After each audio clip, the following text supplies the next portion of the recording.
a special treat to equip you for the week ahead.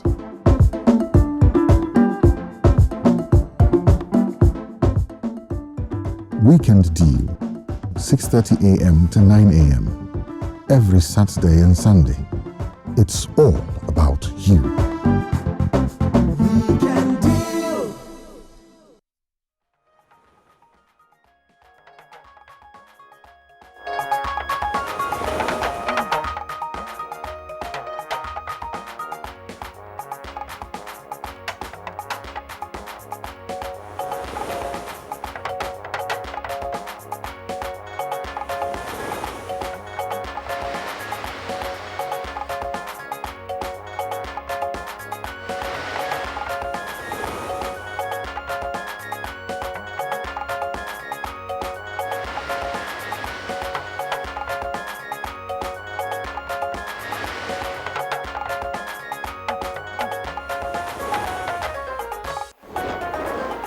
Federal government states resolve to promote transparency and accountability to address shortage of resources.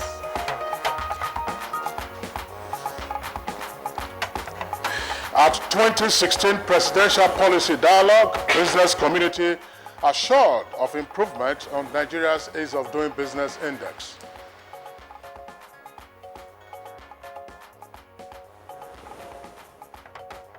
Nigeria and UNESCO join forces to respond to consequences of insurgency on youth education in the Northeast.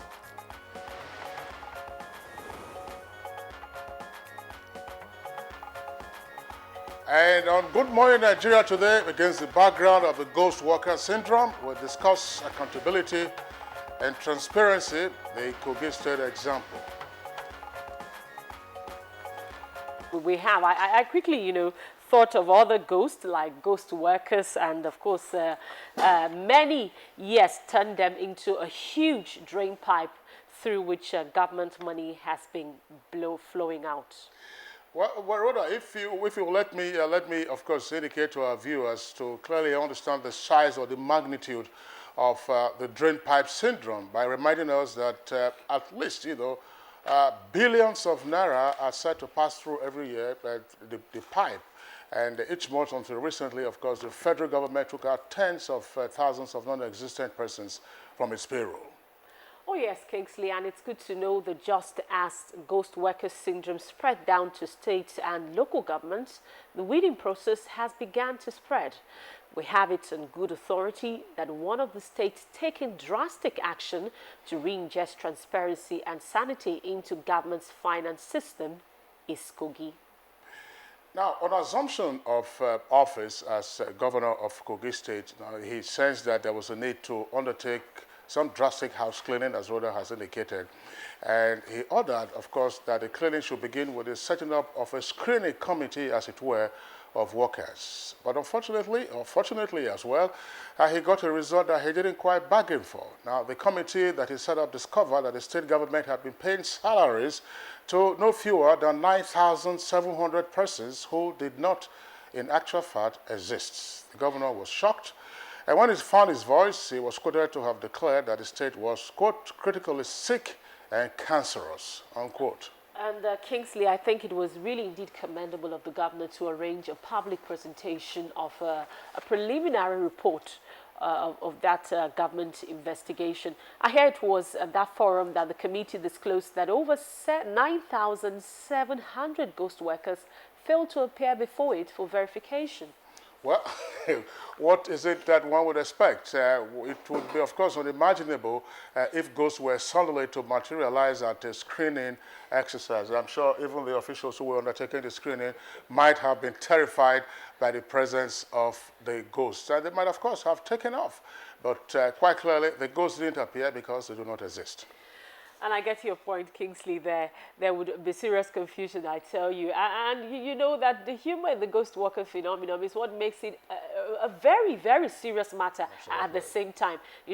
to think of it that non-existent people are actually earning money, sometimes even double pay, while employable people cannot get a job. So today on the program, we'll devote time to the issue of ghost workers. Yes, indeed. Now, taking Kogi State as an example, Good Morning Nigeria will focus on the question of accountability and transparency. Of course, this has to do with busting the ghost worker syndrome or phenomenon. After that, and our second item for discussion will take on the matters arising from the visit of the Director General of UNESCO, Irina Bokova, who is currently in Nigeria. So we invite you to join us in the two-topic conversation on the program today. I am Kingsley Osadolo. And I'm Rhoda Obo. I join Kingsley in welcoming you to today's edition of the program, coming to you on the network service of the Nigerian Television Authority, the NTA, Africa's largest television network.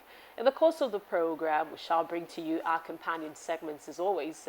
It includes newspaper review, business, sports, foreign and entertainment news. But first, let's begin with the news, and Lydia Samson is set to deliver. Lydia Samson, it's over to you. Yes, indeed, Rhoda. The entire Good Morning Nigeria team is set to deliver, and the two of you have given us a good start. So I say good morning and welcome to the news. President Muhammadu Buhari says the resolve by his administration to uphold the principles of transparency and accountability in response to the severe shortage of resources is serving the country in good stead. The president stated this while receiving the executive director of the United Nations Population Fund, Professor Babatunde Oshotimehin, who called on him.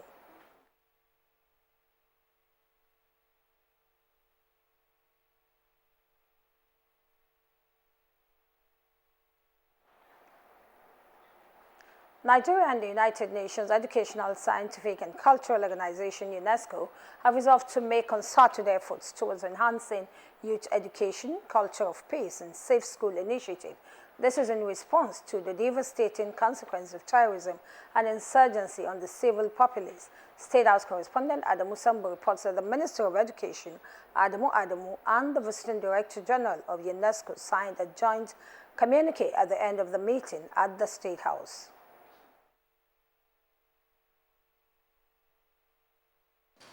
The role of the higher education, the challenges of Lake Chad, and I supported the initiative of the Minister of Water Cooperation to hold an international conference. UNESCO has been involved for a long time.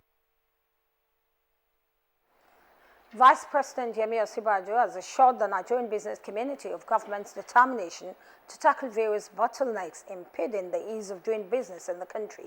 He gave this assurance when he met with some members of the organized private sector at the 2016 Presidential Policy Dialogue in Lagos. Investments and increased receipts from non-oil exports. We've also pledged to keep capital spending in the budget at a minimum of 30%. This is a target that we're determined to keep since it is investment that grows an economy. Accordingly, we've already made capital releases of 332 billion naira, which is more than the entire amount of capital released last year, with another 100 billion naira set to be released in the next few days. We are the people that are going to implement those policies together with government. We are the actors, so there is nobody that is coming from moon. All of us here are the people that are going to do it.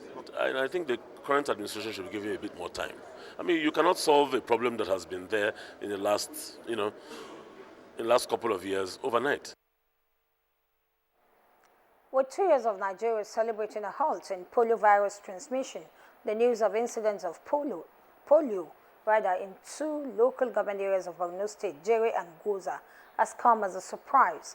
Minister of Health, Professor Isaac Adewale, and the Borno State Commissioner of Health, Haruna Mishelia, both reacted to this in a short interview with health correspondents at the State House this Thursday. The unusual circumstances occasioned by the insurgency in the area might have led health officials to anticipate some public health challenges, but the minister said the government did not envisage polio and immunization exercises to commence immediately in the affected areas. Nation will also involve the whole state very soon. But like I said, we're going to meet with the minister, with the WHO and all other partners so that we strategize again and make sure that all children that are being liberated from these areas are properly immunized. We have the development. It has set us back, but I can assure the nation that we will do everything possible to get on top of the situation. We are meeting again today. We had a meeting yesterday evening to look at the situation. We are drawing up an emergency plan, and in the next 48 hours we are dispersing a team there, and we are going to start immunization. We will do 3 rounds of special immunization campaign to make sure that we contain the situation. One is from Goza, which is actually close to the border, and the other one is Jere. We suspect that both of them are linked to the insurgent enclaves. We were expecting nutrition and a few other problems, but we have this. As a nation, we will rise up to the challenge. We are assured by our international partners, and we will mount a robust response. The Commissioner said total coverage will soon begin as the state government and relevant partners will be meeting to strategize on how to prevent this spread. Still on health matters, the federal government has stressed the need to increase Nigeria's contraceptive prevalence rate from 15.1% to 36% by 2018, as plans are underway to make family planning a national policy. At the 2-day National Family Planning Consultative Meeting in Abuja, Minister of Health, Professor Isaac Adewale, described family planning as an effective strategy in poverty reduction. Speaker of the House of Representatives, Yakubu Dogara, says no member of the National Assembly can be investigated or charged to court for carrying out his or her constitutional duties. He stated this at the Civil Society Dialogue on 1 year of the House of Representatives Legislative Agenda, organized by Policy and Legislative Advocacy Center. National Assembly correspondent Ignatius Nkwo reports that the Speaker implored civil society organizations to acquaint themselves with the provisions of the Constitution.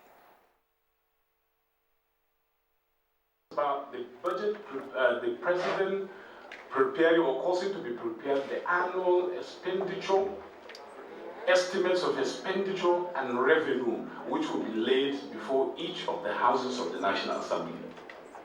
It doesn't talk about budget. Estimates. The Chairman House Subcommittee on Privatization and Commercialization, Babatunde Kolawole, says for the nation to develop technologically, the steel sector must be made to function effectively.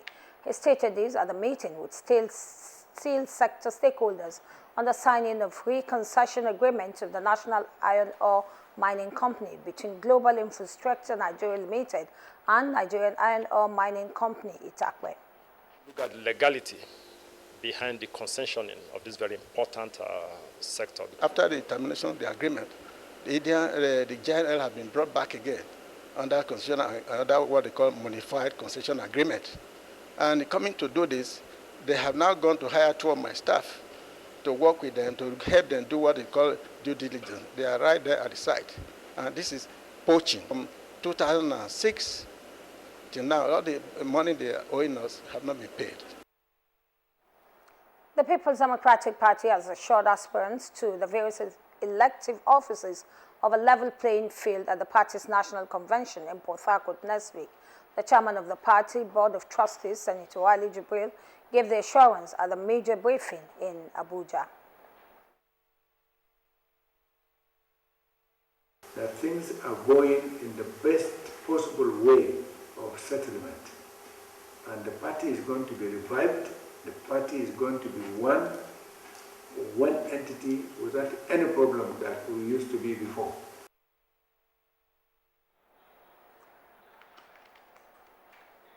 And that's it on the news this morning. It's my pleasure to hand you back to Rhoda and Kinsley for the continuation of Good Morning Nigeria.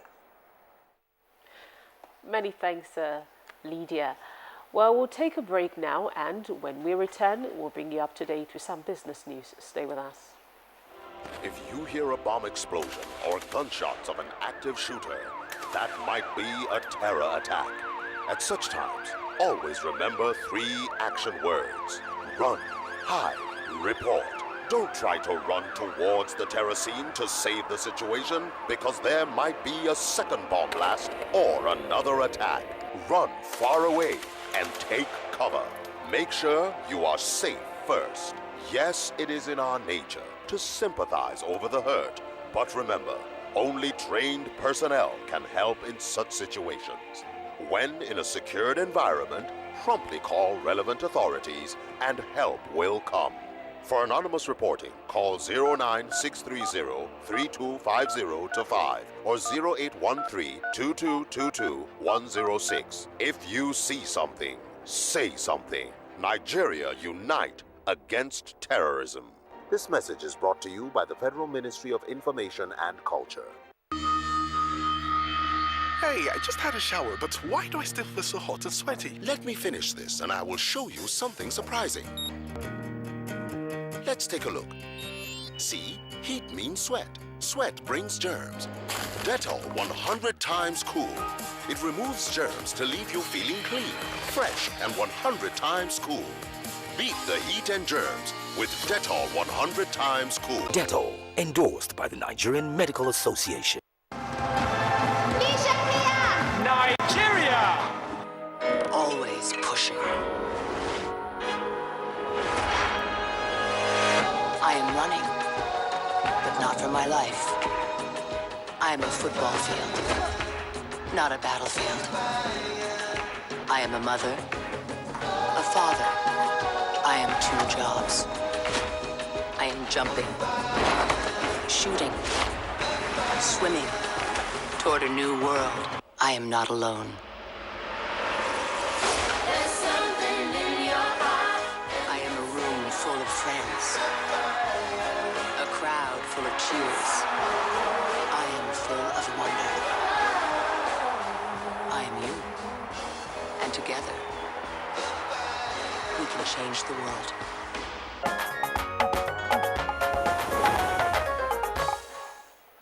All right, you're welcome back, and it's still Good Morning Nigeria, reaching you on the network service of the Nigerian Television Authority. Now, the Food and Agriculture Organization, FAO, reports that international prices for major food commodities saw a modest decline in July, following 5 consecutive months of increases. We have the details in our business news package, put together by Shehu Ogunli. The international prices for major food commodities saw a modest decline in July, following 5 consecutive months of increases. The FAO Food Price Index (FPI) averaged 161.9 points in July 2016, slipping 0.8%, 1.3% below its level in June, and 1.4% below its level of July 2015. This was, however, not reflective of the situation in Nigeria, with the prices of some grains, crops such as rice, rising significantly, as did the price of garri. The rise in the food prices witnessed in Nigeria was, however, attributed by experts to the overall macroeconomic condition in the country. Meanwhile, the overall decline of the FAO index was largely caused by drops in international quotation of grains and vegetable oils, more than offsetting firmer dairy, meat, and sugar prices. The FAO Food Price Index is a trade-weighted index tracking international market prices for 5 major food commodity groups.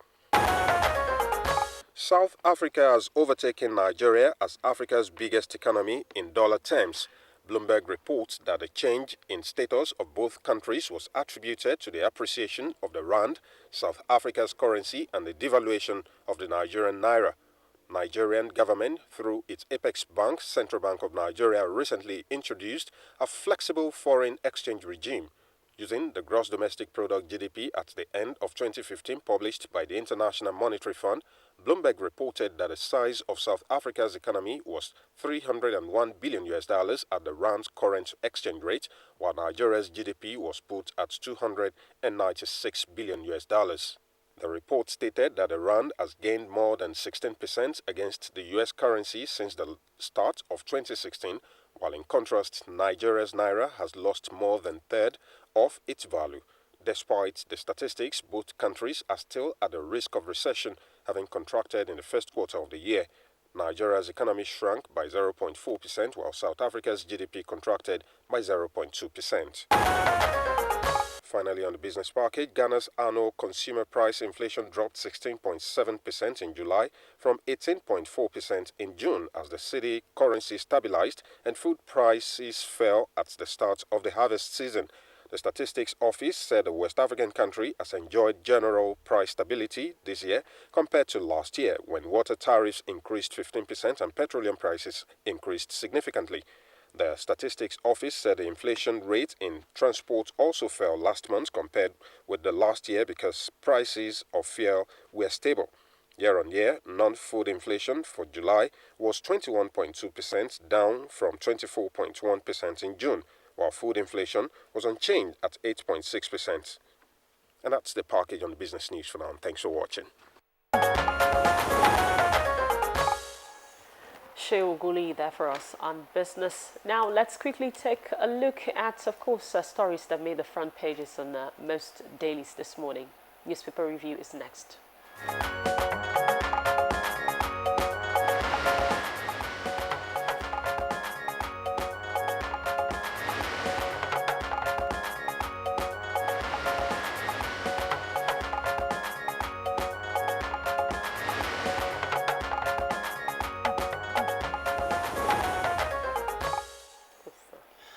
Right, Omeni Oden is here with us this morning for the review of papers. Omeni, good morning and welcome to the program. Good morning, my pleasure being here. All right, let's begin our review this morning with This Day newspaper. This Day newspaper, the lead story is a double-decker headline, says Court bars police, DSS and INEC from interfering with PDP convention. And there are two riders to that, of course, also related to politics. Says state chairmen seek unity to reposition party. And that rider says Ize Yamu, 18 others get commission's nod for Edo governorship poll. So court bars police, DSS, INEC from interfering with PDP convention. Now, above the nameplate of This Day, there are two other headlines. ExxonMobil seeks alternative route to export Kwa Ibo grade. And breached NPDC shoreline trunk line spills oil into Delta communities. IEA, global oil demand to exceed production. Now, another headline there, this time from the Olympics, is Okagbare and others begin quest for athletics medals for Nigeria. Details can be found on page 54. Now, secondly, story on the front page of This Day newspaper says, these are difficult times. Admits Buhari and says transparency has kept Nigeria afloat, and Oshibajo unveils federal government's stimulus for reviving early economy. Federal government, that's the kicker. New polio cases have set Nigeria back.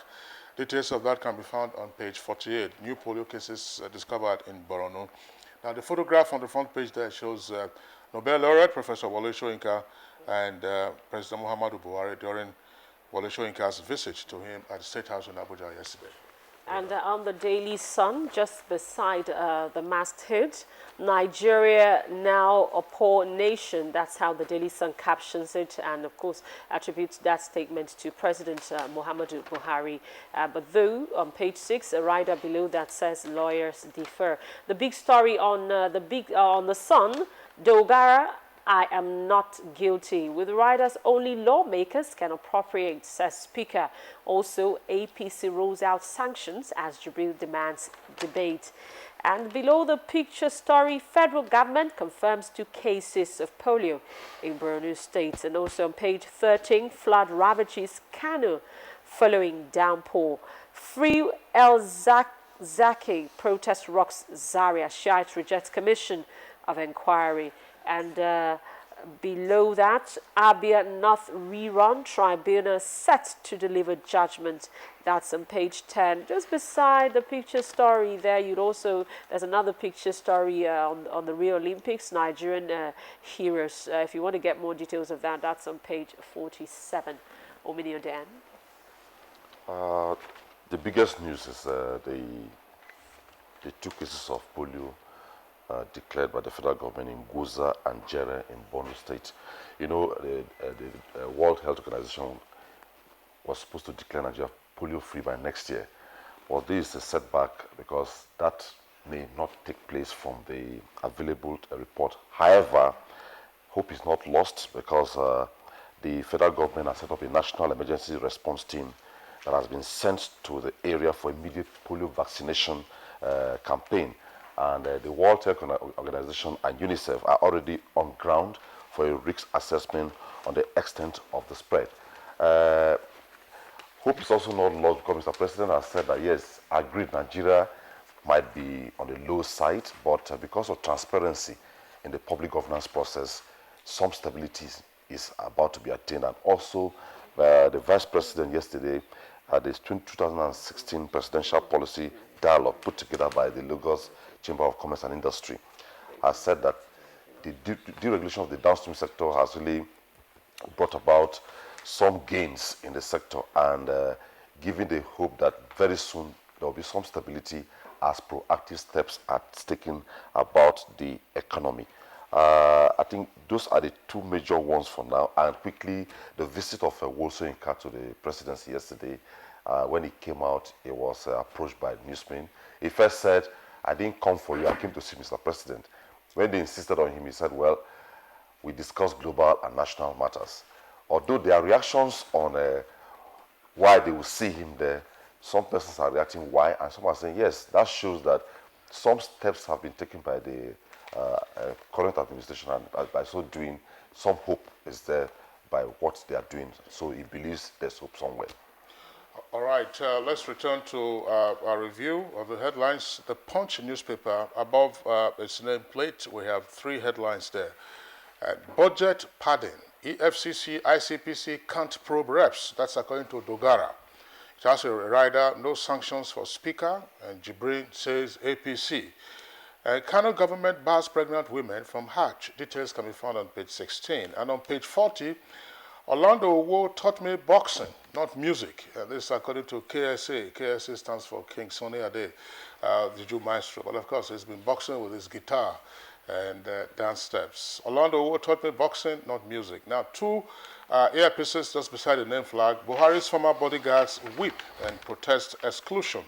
That's on page 13 in greater detail. I discussed national matters with President, according to Shoyinka, the Nobel laureate. Now, double-decker headline, which is the lead story for the Punch, says CBN orders bank MDs and staff to declare assets, and 70,000 workers comply. EFCC, ICPC to probe bankers. Details on page 27. Now, there are two photographs there on the front page. The first one we're taking will be on the one to the left side. It says, man murders wife's lover on their matrimonial bed. Details on pages 4 and 5. And also there on the front page, Benue governor clears indicted official of 3 billion naira fraud. That's on page 16 in detail. And a page before then, page 15, Edo governorship poll. INEC clears Izeyamo Obaseki 19 orders. And the Vanguard also leads with the budget padding story. It says, why you can't probe or try me. Dogara says, what we do in the National Assembly are privileged, adds that we're not cowards and will continue to do the right thing. And above the masthead, federal government saves 1.4 trillion naira from downstream oil and gas deregulation. The picture story is that of the Nobel laureate Wole Soyinka yesterday when he met with President Muhammadu Buhari. And beside the picture story, electoral fraud, National Human Rights Commission indicts INEC, Iwu, Arise, and others. Finally, below the picture story, Borno inaugurates board to monitor Islamic preaching. That story you find on page 35 of the Vanguard. Yeah, well, just before we comment, we'll get back to Omine. Let me take these two headlines from the Nation newspaper, above the name flag of Nation newspaper. Government to release 100 billion naira for projects. That's above the nameplate of the Nation. And Shiites reject Kaduna Governor's Judicial Commission's report. And Dukwesi, that's the kicker, PDP may break if governors impose chair. That's on page 5. Then at the foot of the front page, the story that we've been tracking for some time on account of the flood warning, it says, Kaduna residents ignore flood warning alert as 2 die in Gombe. Details can be found on page 42. Well, quickly, at last, the Electoral Act that has been confirmed a toothless bulldog has now proven that it really has the teeth to bite.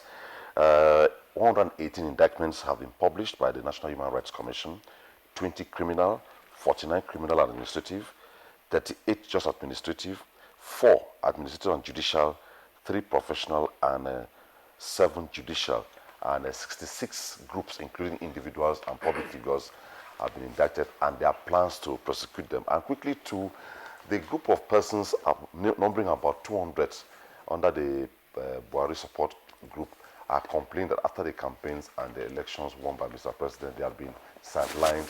They are crying for help, that they are putting so much for Mr. President, and they should be giving some attention. The other one on Speaker reaction on the pardon saga. He was speaking on the principle of privilege, that there are 3 arms of government, and each of the arms of government have responsibilities within the constitutional mandate, and that's what the National Assembly is doing, and that if people still insist that there's anything like pardon, they should prove it. That for him, what the National Assembly did is strictly their constitutional rule and nothing but that. All right, Obedi Oden, we'd like to thank you. Just the Speaker didn't add a caveat that yes, while you are protected under the Privileges Act, you have to do what you are doing according to the rules stipulated. Now, if there are allegations pertaining to infringement on that, then that's another issue. Anyhow, Obedi Oden, we'd like to thank you for being with us today. Much. And do enjoy your weekend. It's still Good Morning Nigeria. We'll take a short break now. When we return, do not forget we have 2 items for discussion this morning. We have joining us shortly the Director General of UNESCO, as well as the Kogi example in Boston ghost workers. Nigerians. Suicide bombers are not spirits. They are not ghosts. They are human beings like you and me. They live amongst us. They are your neighbors. They are your friends today, but terrorists tomorrow. So you must know your neighbor now. Security begins with you and me. Know your neighbor. Be vigilant. Be security conscious. Report suspicious persons, objects, and movements to the police and other security agencies. The security of our nation is a duty for you and me. If you see something, say something. Nigeria unite against terrorism. This message is brought to you by the Federal Ministry of Information and Culture. Introducing Chief Eric Omofia, President CEO of Erisco Foods Limited. We are practical manufacturers, determined to say the truth in the best interest of our country. And the truth is that only Nigerians can make Nigeria great. I urge you to practicalize your love for this country. Buy made in Nigerian products from today and build a much brighter future for our country. You cannot continue to promote only other countries' economies, create jobs and wealth for them while denying yourself and children job opportunities and a good economy by not patronizing your own made in Nigerian products like Erisco, Rijico, and Najico tomato paste and other range of Erisco foods products. Do the wise thing. Buy made in Nigeria today. You will never regret it. Let us all contribute to develop Nigeria's economy and support President Buhari's economic policy so that Nigeria can be sweet for all of us. Thank you and God bless you. Buy your own products. Buy made in Nigeria like Erisco, Richico, and Najiko range of products. Proudly made in Nigeria by Erisco Foods Limited, a member of Erisco Bumpet Group. Admission forms for the 2016-2017 academic session of the NTA Television College Jos into diploma courses are now on sale. NTA Television College Jos is the only federal government-owned specialized tertiary institution charged with the mandate of providing high-quality professional education in television production, engineering, and journalism.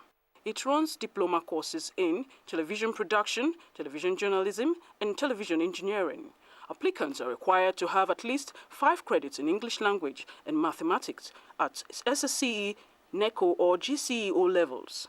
Application forms can be obtained from the college at Rayfield Jos on payment of a non-refundable fee of 7,500 naira in bank draft, or at NTA State Capital Stations nationwide. Completed application forms should be returned to the office of the Academic Secretary, NTA Television College Rayfield Jos, or the Center of Purchase. For further inquiries, please call 080-6558-7730. NTA TV College Jos, training you to be the best you can be.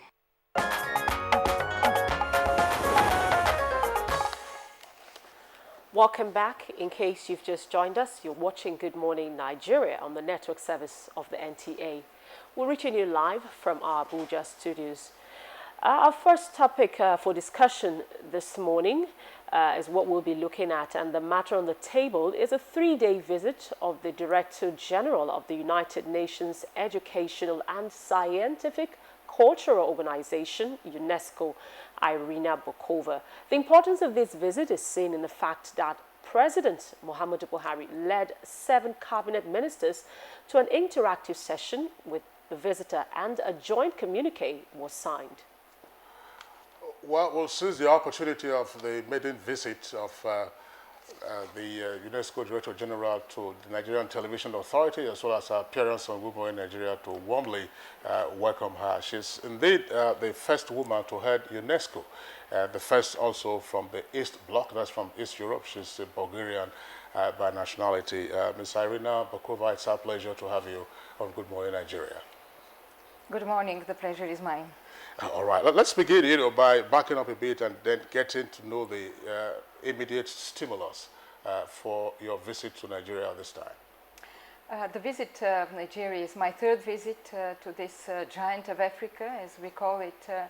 It is to review with the Nigerian president, the government, our cooperation. I believe that UNESCO nowadays, as the Minister of Education said yesterday during our meeting, Mr.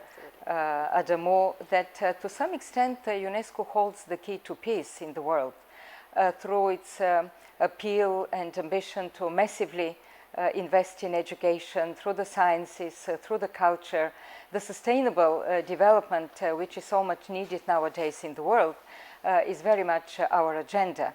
And as long as the President has very high ambitions, the change agenda of the President, which is relevant to what we also see as the future of this great country, is very much underlined in the joint communique that we signed together.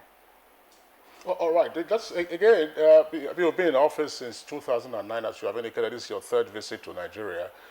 What is it that you have found in terms of the key priorities that we ought to be pursuing and which we are focused on? Well, I think that the agenda of the President in terms of having a sustained economic growth, sustaining, diversifying the economy is very much linked to what we think it's needed to be done. I'm talking, of course, about massive investment in literacy, about technical vocational training, about giving skills to the young people, about looking also at the inclusion of women, about the northeast of the country, fighting extremism, how to prevent, how to create resilient communities and societies. It is very much linked to the knowledge-based societies. Yesterday morning I visited the National Open University of Nigeria, where we work also very closely. We support the capacity building, the establishment of massive online open educational courses, the so-called MOOCs.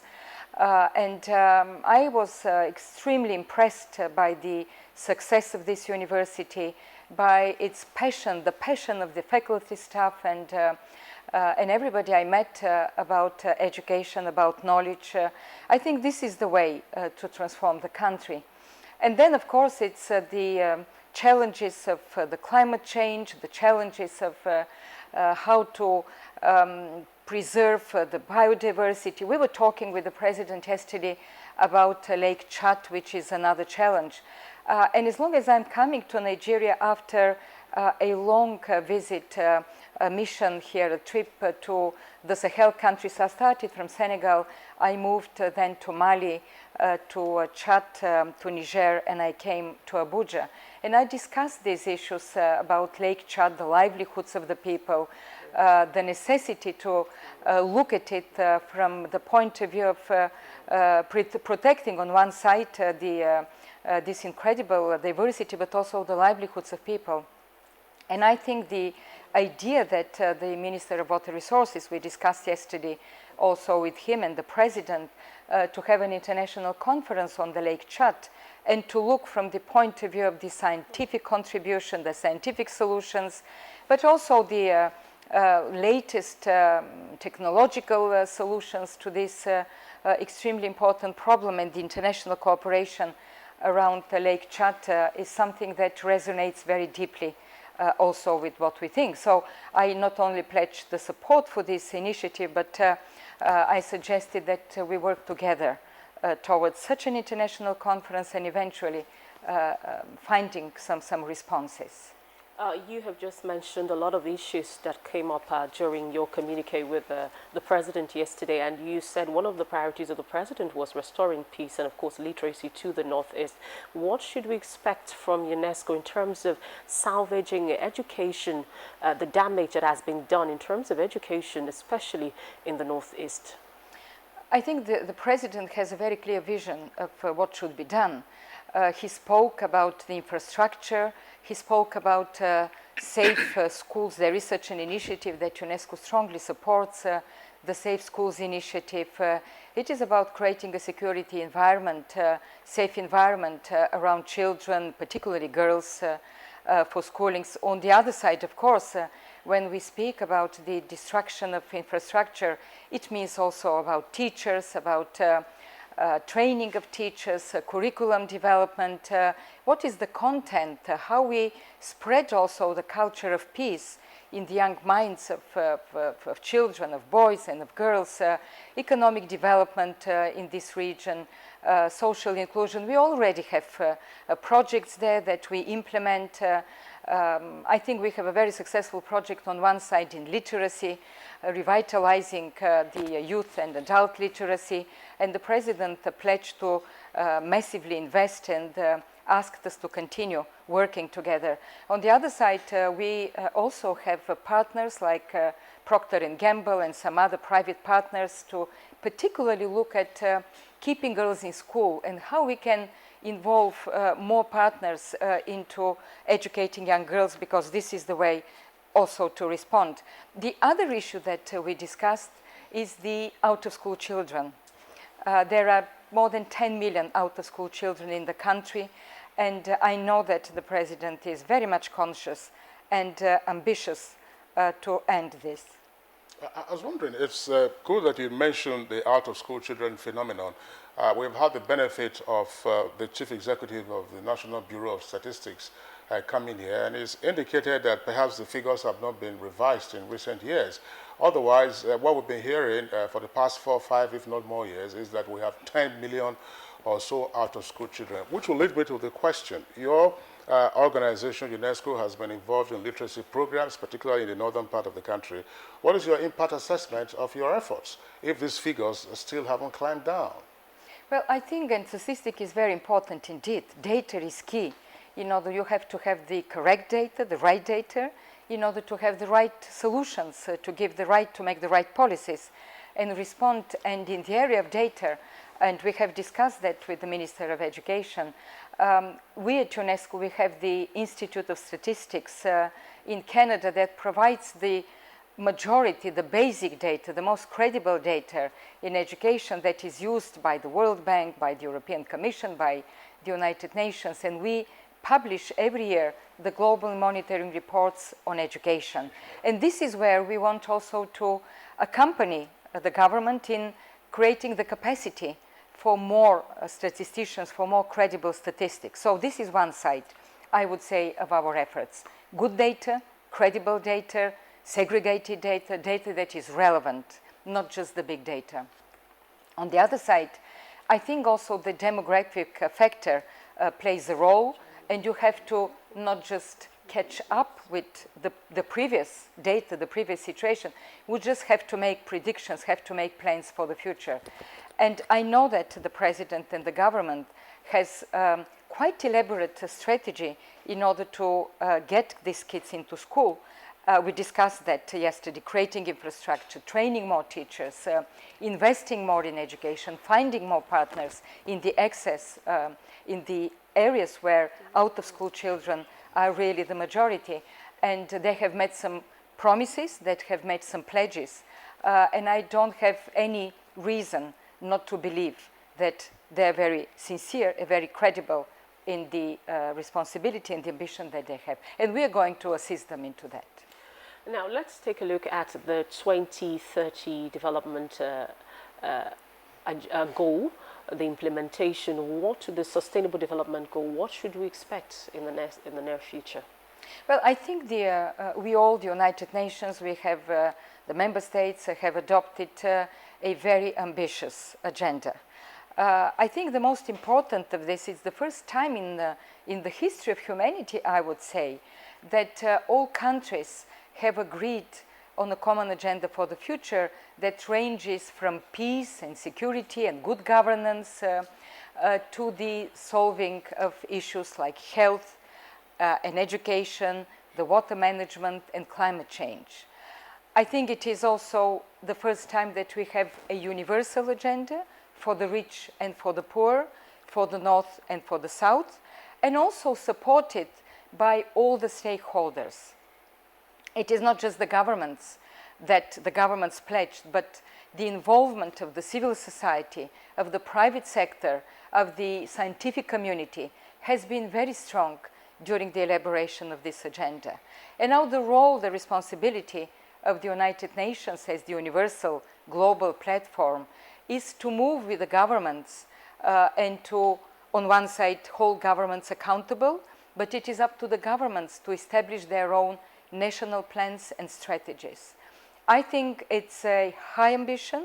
Some say that it's too ambitious, but I do believe that we have to set higher goals in order to achieve them. I was just wondering, what will be the specific intervention of UNESCO in the realization of the 2030 sustainable development agenda? You know, our organization, which is the organization about international agency about education, sciences, culture and communication, has a relevance to 9 out of the 17 development goals. We are the uncontested leader of the 4th goal, which is education, quality education, equity in education, access to education, and lifelong learning. I think we changed even the thinking about education. We have introduced 9 years of compulsory education. We have introduced the notion about preschooling, the importance of the preschooling for the development of young people. We have included global citizenship education, a totally new concept, which is education about values, education about peace, about human rights, about tolerance, about intercultural dialogue, about sustainable development, about the nature, the environment, the climate change. It is an extremely new way of thinking about knowledge-based societies and what we want to get out young people when they get out of school. But UNESCO has a relevance through our sciences, the International Hydrological Program, the good management of water resources, the sanitation. We have relevance to the goal number 14 about the oceans through our Intergovernmental Oceanographic Commission. We have a relevance into the urban development through culture and heritage, culture and development, creative industries, and Nigeria is, I think, not far from our thinking. You have the film industry, which creates an enormous amount of jobs. You have other creativity that emerges also as a new trend in the quest for employment and young people and jobs. We have, of course, a relevance to the good governance through the freedom of expression, through the safety of journalists. I think all this makes UNESCO so not only relevant, but so well inscribed into this new development agenda that we feel a new type of responsibility of working closely with governments.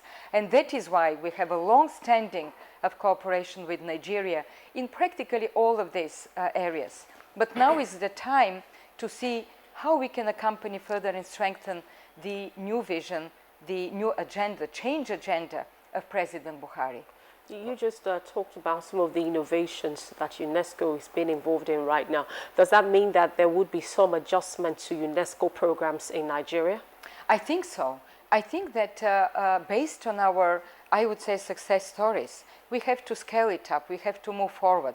I'm talking, of course, about literacy. which is one of the problems. And yesterday we discussed we have to make the second phase of this program. We would like to work more in the sciences. I strongly supported the idea about the International Conference on Lake Chad. We have UNESCO chairs in universities. Just this year we established a UNESCO chair on mathematics. We have a UNESCO chair also in alternative energies. We have centers. We recently recognized the International Institute of Water Resources in Kaduna as UNESCO Center for water management. There is a huge potential in the area of working with universities. Higher education, to a very big extent, holds the key to many of these issues that we have discussed. And yesterday, during my visit in the Nigerian Open University, I met with the Secretary General of the Nigerian University Commission, and we decided that we have to look for these opportunities to see the center of excellence in many of the universities in Nigeria. So there is a vast area of cooperation, and we want to use this opportunity in order to move forward. Just to itemize the number of areas of attention and intervention by UNESCO, particularly with regard to the 2030 agenda. Now, this is not UNESCO of 30 or so years ago, when you had major powers like the US and the UK withdrawing funding support for UNESCO on account of disagreements over what was then known as the New World Information and Communication Order.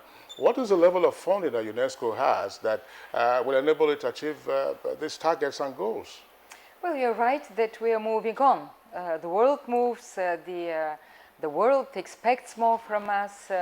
We, I think, are quite relevant, quite well inscribed in the international efforts, and you're right that UNESCO has seen the withdrawal of some major powers, but the United Kingdom went back a long time ago. The United States came back to UNESCO in 2003, and albeit now we have seen also the suspension of the funding of the United States at UNESCO.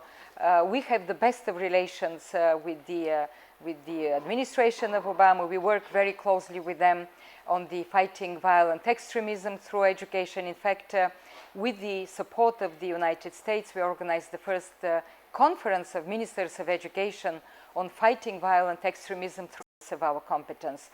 Just recently, another example with the Gordon Brown, the former Prime Minister of the UK and Special Envoy of the Secretary General of the United Nations for Education, a close partner of UNESCO and myself, we have established a platform for children in conflict during the Humanitarian Summit of the United Nations in Turkey. And this platform already gives a very good results. An issue that we discussed yesterday also with President Buhari on the internally displaced people and children, and how to support these communities so that we do not have another lost generation. All right, let's move on to the cultural segment of your portfolio, because it's scientific, educational, scientific, and cultural organization. What is the UNESCO's disposition towards some pressing cultural issues? Languages are disappearing, and people are also concerned also about the slave trade, coming up on the global agenda, just as you have, because you're very active, for instance, in Holocaust activities. The slave trade, and then as well heritage sites and vanishing languages. Well, all of these issues are very, I would say, very relevant, very important for us, and we have been working on them. Of course, the most visible part of it is the World Heritage, and I'm happy that also in Nigeria, we have World Heritage sites inscribed. We have on the tentative list sites, I can just enumerate a couple of them. I have it here in order to be very precise. And of course, we have 2 World Heritage sites inscribed. It is the Sukur Cultural Landscape. We have the Osun Osogbo Sacred Grove, which were inscribed on the World Heritage. But we have 7 cultural sites on the tentative list. This is the preliminary list that we expect then to move and to be inscribed. I'm talking, of course, about the ancient Kanu city wall that we want to see inscribed. I'm talking about the Alok Ikom stone monoliths, the Oke in Darne, the old Oyo, the Benin Liel, Sungbos, Erado, and some others. These are all important, I think. If you don't mind, could you go back to the Benin one? Let's get it clear. The one we just talked about, Benin. Yes. There's a lot of interest in that. I'm sure that in all of this there is an interest. You know, I noticed from my work that this is the closer to the hearts and minds of people, closer to the hearts of many people. This is the soul of any community, of any nation. And that is why it's so important. And that is why we think that culture and heritage should be at the heart of the development. This mobilizes people around some goal. But if you allow me to say, because you mentioned what is our approach, yes, first, of course, is to give it to the world, to show it to the world. People take pride, and rightfully so. And that is why I think when people take pride of their own heritage, tangible, intangible, they're more tolerant towards the others. When they know their history, they are much more inclined also to know the history of others. And this is extremely important. This is part of our culture of peace. But then, of course, it's the disappearance of heritage for different reasons. On one side, we have war and conflict, and we should not allow this to happen, as we see with extremist activities in Syria, in Iraq, and we have to strongly stand against it. We just think they want, after such a disaster, or in the refugee camps, on some other, they say, we want schooling for our children. And unfortunately, still, only 2% of the humanitarian aid in such cases goes to education. We have to reverse this trend. We have to inscribe it into the very first responses that the international community or the national governments give to these communities in order for them to feel safe and to go back to normalcy. All right. Now, you are in the second term of your office, and of course, this is the closing stages of your second term. From your experience as Director General of UNESCO, what have you found most challenging with regard to the mandate of UNESCO, and what have you also found most heartwarming in terms of achievements, and what would you like to see after you leave office?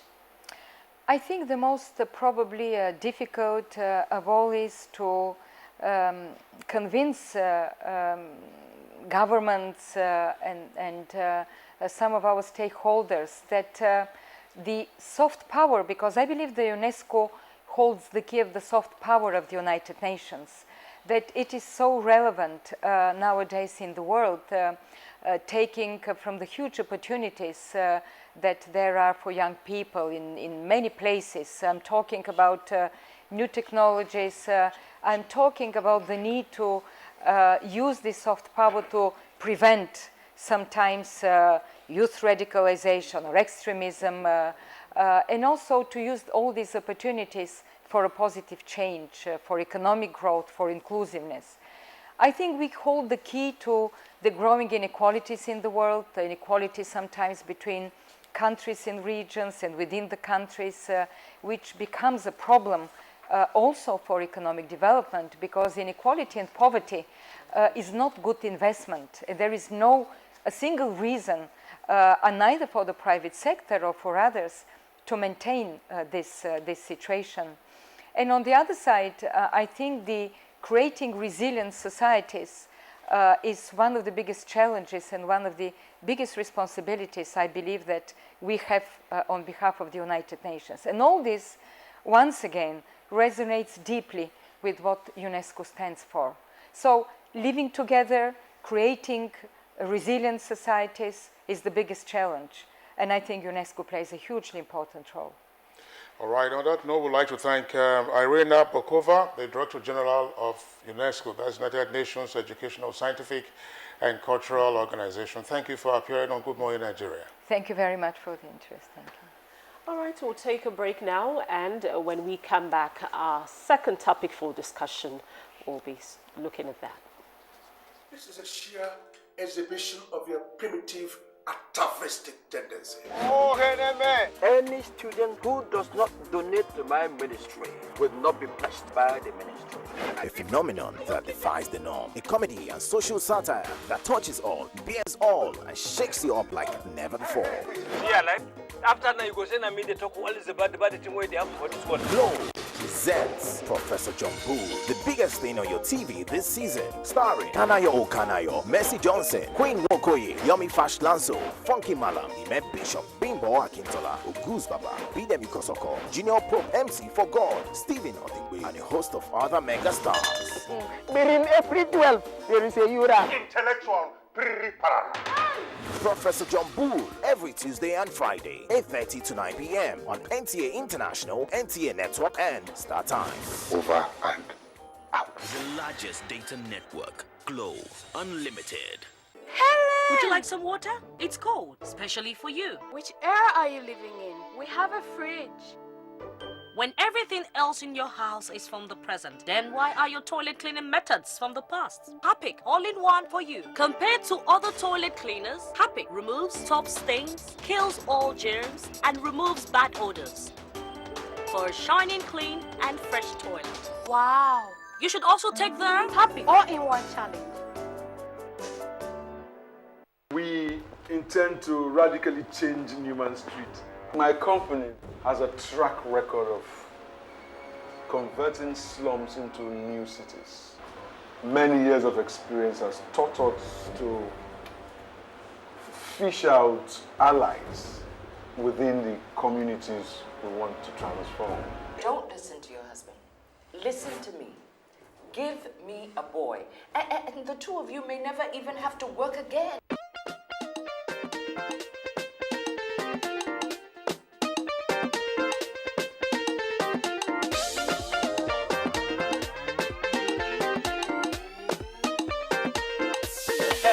Yeah, sharp guy, how are you? What's your name? Akpos. America. Oh, Akpos America. Yeah, wow, love it too. Wonderful wonder! Wonderful wonder!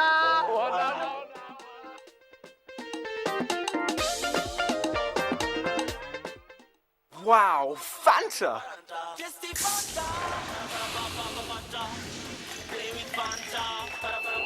Wow, that great taste! The delicious bubbly Fanta. What could possibly get in our way? Drink your Fanta before someone else does. Enjoy the great tasting Fanta flavors.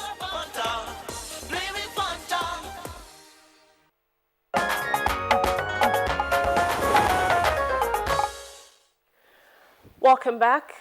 Just before we begin our conversation and accountability, transparency, the Kogi State example, let's take a look at this background report by Hakmat Ambali.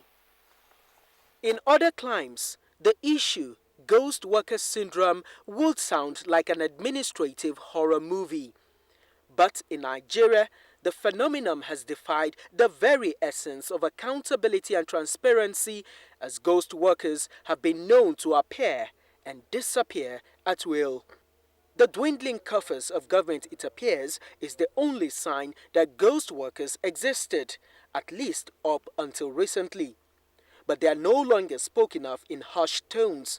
The hood seems to have fallen, and governments at all levels are beginning to align with the tenets of accountability and transparency, and are therefore beginning to cry wolf over the antics of ghost workers, or better put, salary-earning accounts with no existing workers.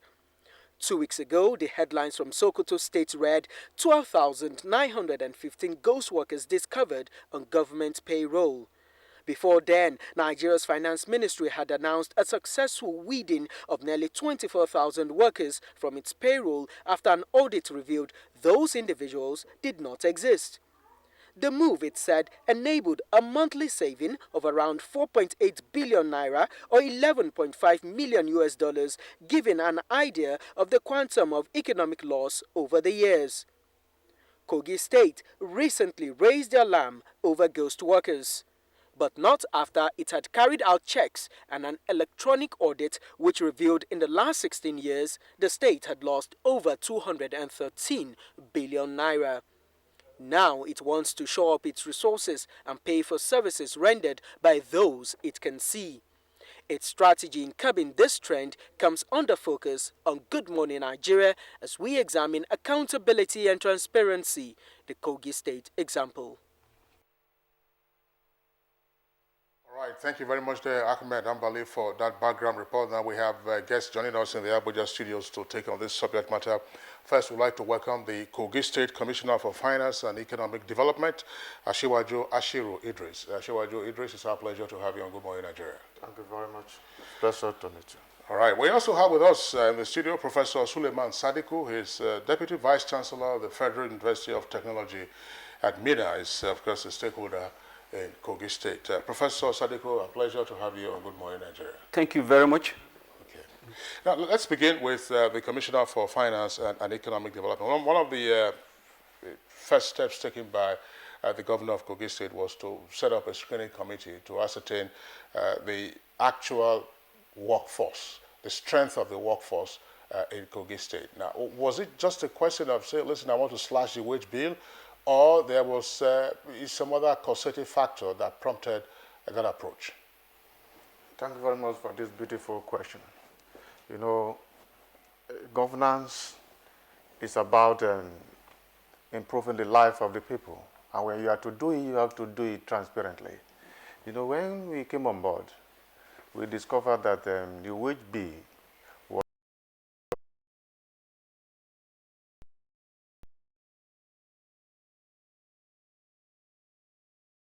is a big savings, which can be used for other developmental projects in the state. You just said that you made the report public. Aside the 18,000 ghost workers that you discovered, what were the other major issues that you also found out? In fact, our screening process is ongoing. As we speak right now, the figure is increasing. We gave you a figure of 18,211. By now, we are approaching 19,000.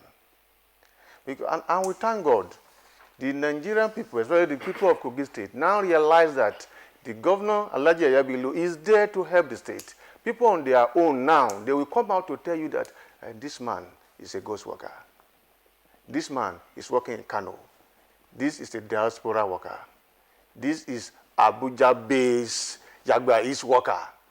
Sokoto-based Dekina local government staff. And we didn't have license in the office there. So the figure is increasing. And we've opened an account for recovery. Some people those that took our money, some of them are returning it. As at this morning now, we have 14 million in that account. We arrested over 9 people yesterday. So by the time those people, we have to even bring them so that people will see them, they will know that this is not a case of which hunting anybody. It's for the purpose of making our state great, and Kogi State has to be great. It can't be center of criminality. What stats do you have with regard to the purported strength of your workforce before the screening exercise started, so that if you were to delete the 19,000 or so ghost workers, how many would you have, even though you say that the figure is climbing? That's to say for Kogi State. Now, does the exercise involve both the Kogi State government and the local governments? Thank you very much. It's a holistic approach. The local government, the teachers, and also the civil servants, even the tertiary institution. If you look at total workforce, around 88,000 total. And if you are to say the local government should do it, what if they don't do it with what if we didn't get the integrity we are looking for? And the cost, they may not be able to carry the cost. Kogi State, so on that basis, the state government has to carry out the exercise so that it will be holistic. And now, presently now we have what we call a complaint and review committee, comprised of people of integrity within Kogi State and outside Kogi State. So that if some people are making noise, those outside Kogi State will say, no, it's not like that. In that committee, we have the forces, member of the CIB, we have police, we have SS, member of the review and complaint committee, we have labor member, we have civil society group. so that the people will know that we are doing these things for the purpose of our state. We are not hunting anybody. The government is not ready to sack anybody. Presently, as you are aware, we advertise for employment, our BR, Board of Internal Revenue. We are engaging more staff. So that's why we are not in any way trying to reduce the workforce. Let's bring in Professor Sadiq. 18,211 ghost workers. And of course, that has been costing the government 1.365 billion. And from a report that I read yesterday, it said over the last 13 years, it has cost the state about 213 billion naira over 13 years. Economically, how much of a problem is this to Kogi State? It's a big problem because, just as I said, that's just salary alone. But you know that it's not about salary. Everything's about salary. We have a good percentage out there not receiving government salary. That good percentage, you have to take care of them through other sectors of the economy. Imagine how much you put that 213 billion into the other sectors of the economy. We are not talking about the green alternative. I know the potential of Kogi State in agriculture. As a professor of agriculture and fisheries, I know what that money can do for Kogi. So imagine us putting that 213 billion into the economy of Kogi to diversify the economy, into agriculture, into solid mineral. How much jobs can be created? It's enormous. That has a lot of negative impact on the economy of Kogi State beyond salary. Well, Prof, I'll come.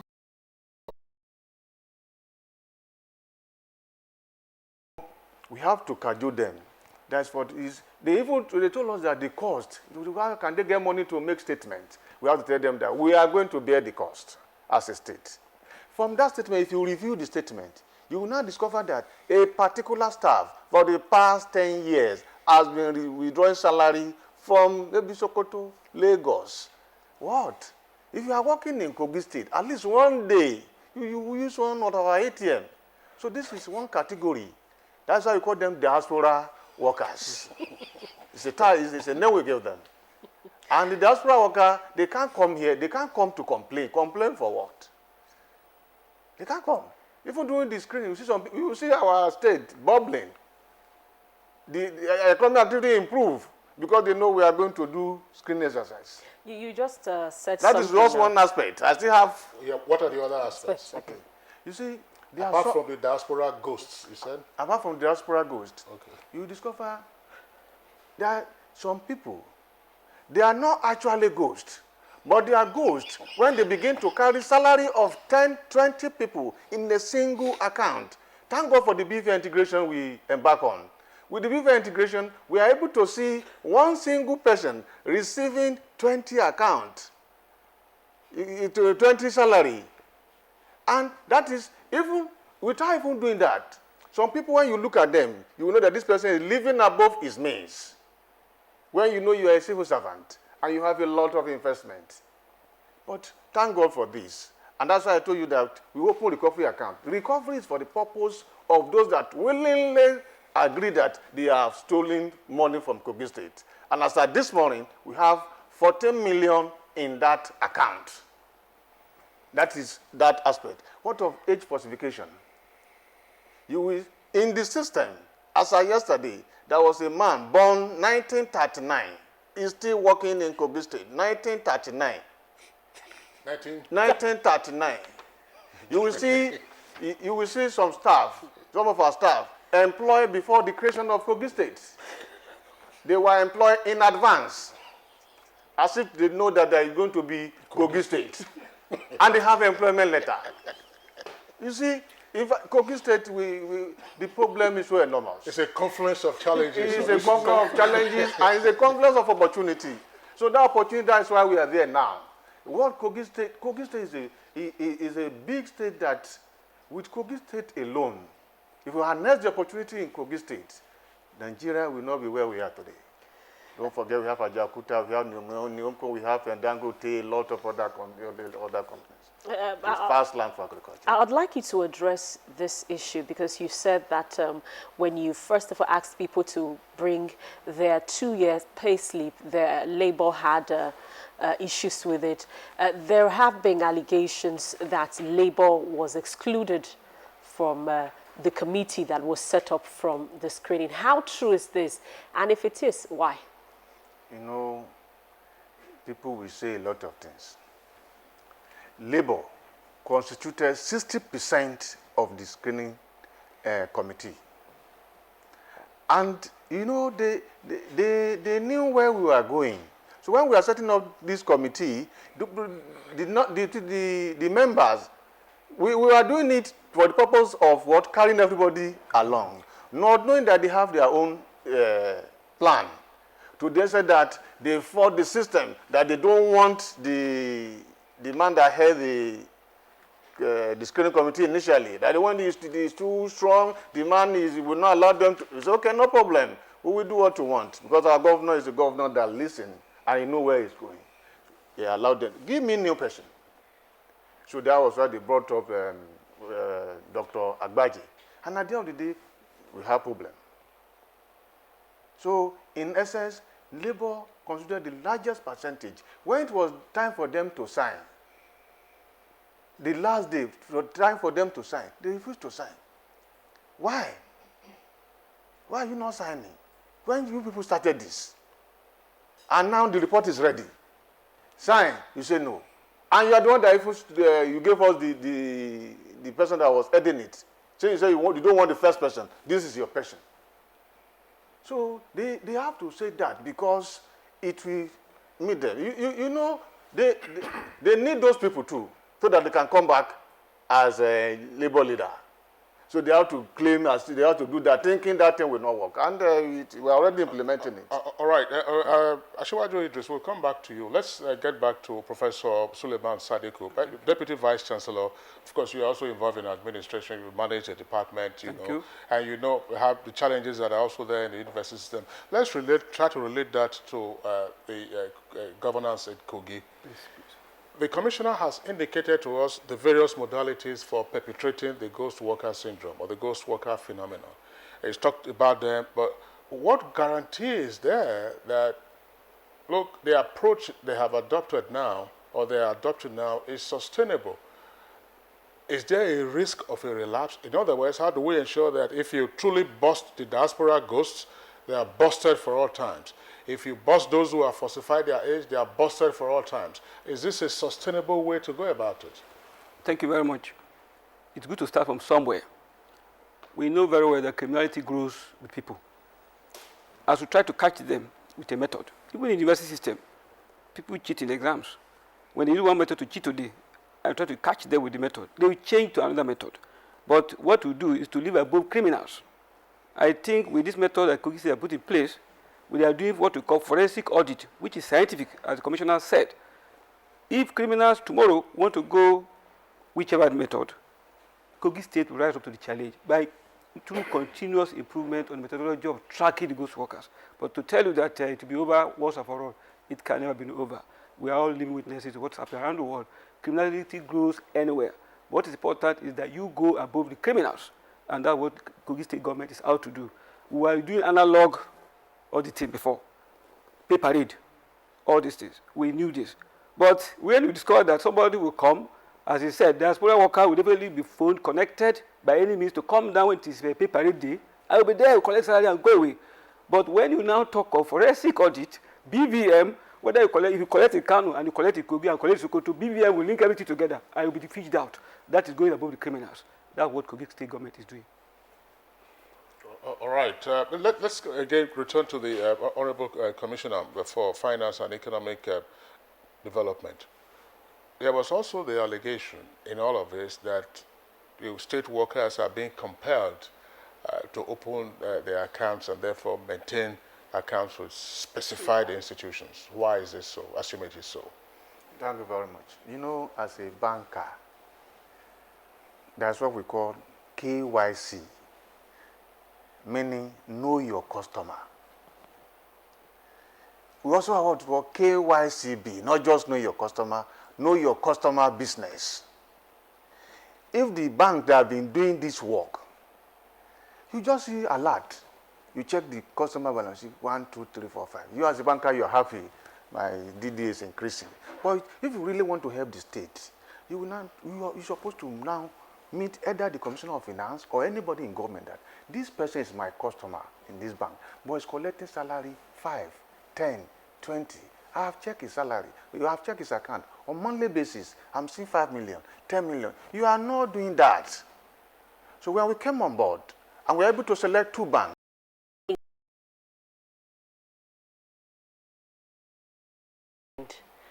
Of course, you said that you've paid some amount of money. For those who have not been screened and are genuine workers, what are you doing about that? Because to stay for this stretch of months without salaries. Thank you very much for that question. You know, for every, if there's going to be reform, it comes with pains. At the end of the day, everybody will benefit. Those people you are talking about, some of them, the account they use, their account is a hard issue. No, don't forget I told you that we have to do BVN integration so as to filter the account. Some of them had issue. So on that basis, they have to come to clear that one. Is it somebody that alter is a document that we are going to pay? Truly, this is a staff. Truly, is a staff. But he alter his certificate for a purpose. So that when it is time for him to retire, he won't retire. So it's adding more year. So, you know, something of that nature, you will not just be in a hurry to pay such people. We have to invite them, you question them. Like the case of yesterday when the governor visited the point, I saw a lady that was first of all born in 1981, secondly was born again in 1983, and lastly was born in 1985. Every 2 years. Every 2 years, changing the certificate. One affidavit, another affidavit, and the white result.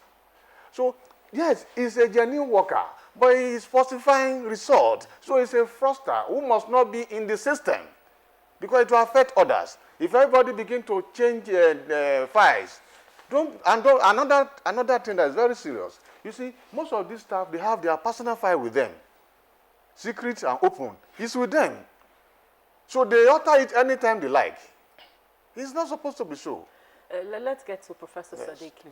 Using Kogi State as an example, aside the issue of ghost workers, what other areas do you think, you know, government needs to cut waste? Kogi State, example, areas to cut waste, apart from ghost workers. I want to also highlight on that ghost worker. Maybe Commissioner of Finance will say something. That in addition to the diaspora we talk about, I believe we have ghost institutions. It has gone corporate. From worker, which is an individual, to institution. You just say ghost institution. Ghost institution. I believe Commissioner will say something about that. But other areas of cutting wastages is the area of leakage, tax leakage. It's of common knowledge that we have problem of tax payment and tax collection. These are 2 different issues. There are people who don't pay tax, who evade tax. And there are people, when they pay, the revenue collectors will not deliver. So we have 2 areas of leakages. Apart from ghost workers syndrome, we have the syndrome of income tax. It's a syndrome that is national, but it has its own color in Kogi State. Tax payment, tax collection. I believe Commissioner of Finance can throw more light on that. He just said something now. Ghost institutions. Yes. Did you discover anything like that? Yes.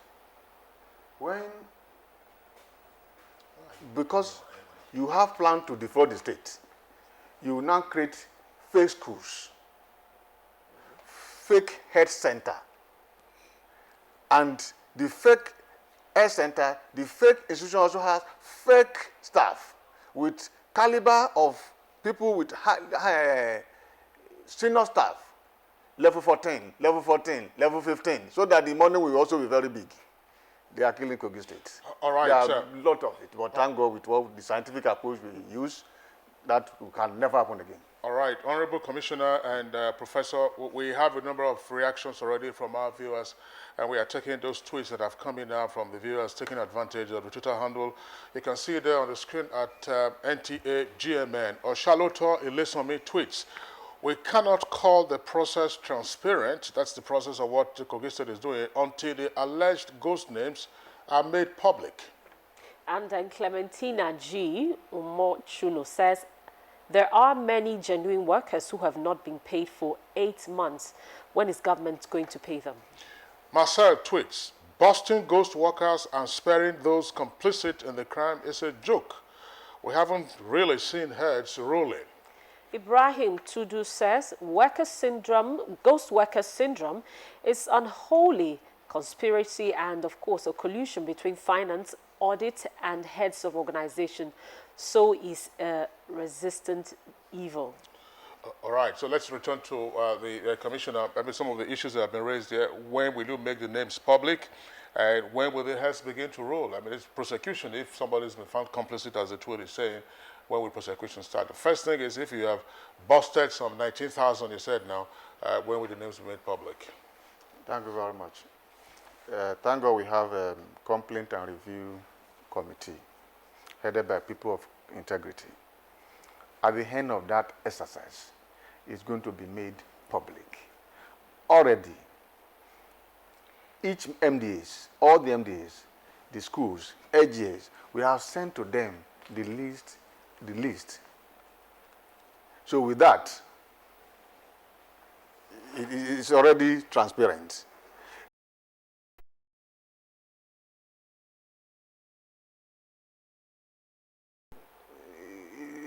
They need special court because of their number.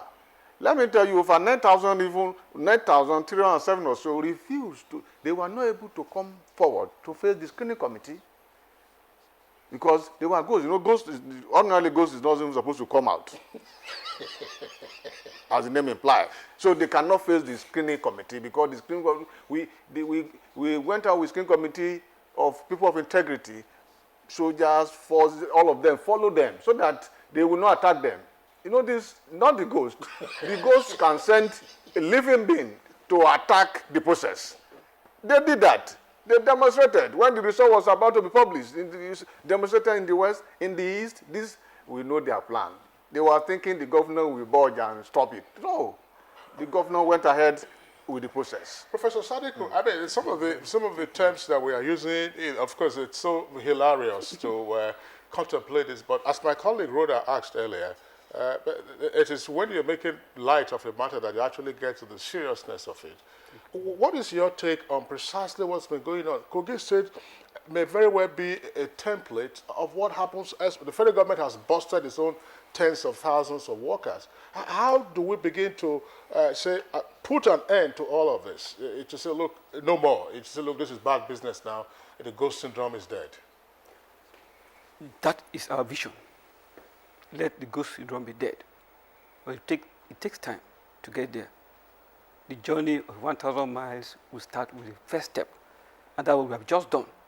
We, as John rightly said, Kogi State can be a template because of the enormous potential that we have in Kogi State. I believe taking advantage of cultural potential, taking advantage of the solid mineral we have in Kogi State, most of these people who are engaged in the various activities, we can channel their energy, negative energy, into positive use by engaging them in agriculture, by engaging them in solid mineral, by engaging them in commerce and business. Kogi State is what I call a gateway state to Nigeria when they are coming from the south. Imagine how many people, how many states crisscrossing Kogi to get to Abuja. Imagine the commerce and business potential that will get out of it. Those who will sell, even petty traders at microeconomic level, imagine what they are going to take as income generation for Kogi State. I believe that if we are able to curb and put an end to ghost worker syndrome in Kogi State and divert these negative forces into positive use, Kogi State will be a template for this Nigeria, for this country. Thank you very much, Professor Sadiq. We'll get back to you very briefly as we round up the program. But, Honorable Commissioner, this to me seemed like a recurring issue in Kogi State because in 2008, Governor Ibrahim Idris did a screening exercise like this. I think in 2010 also, Idris Wada also did another. Yahaya Bello's administration now is doing another one. Is this a peculiar issue with Kogi? And you said that this one you have adopted is a forensic one. Would this put an end to all of this screening over and over again, the method that you have adopted now? Thank you very much. One thing for you to start a process. Another thing is ability to implement. The fear of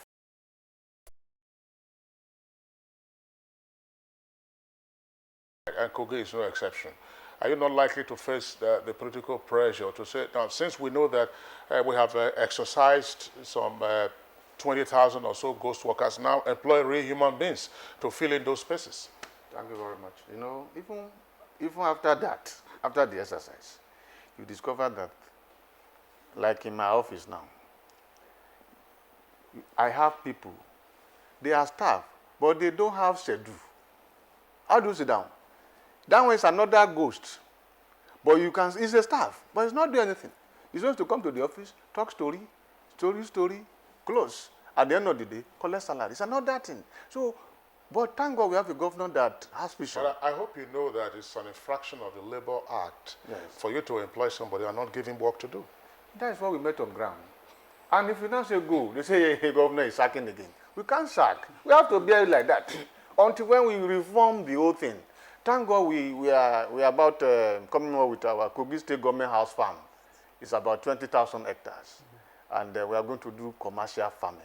With that, at least some people, we find better thing to do. It's not compulsory they do white collar job. I think we have blue collar now, black collar. I'd like you to touch on this particularly. The whole rumor that has trailed this is the governor wants to cut the workforce. And so some people who have been in the service for long genuinely are beginning to lose trust for this administration. Is the government planning to cut the workforce? As I've said, we are still employing.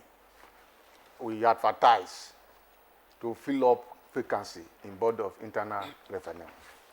So if we are planning to downsize, we won't advertise.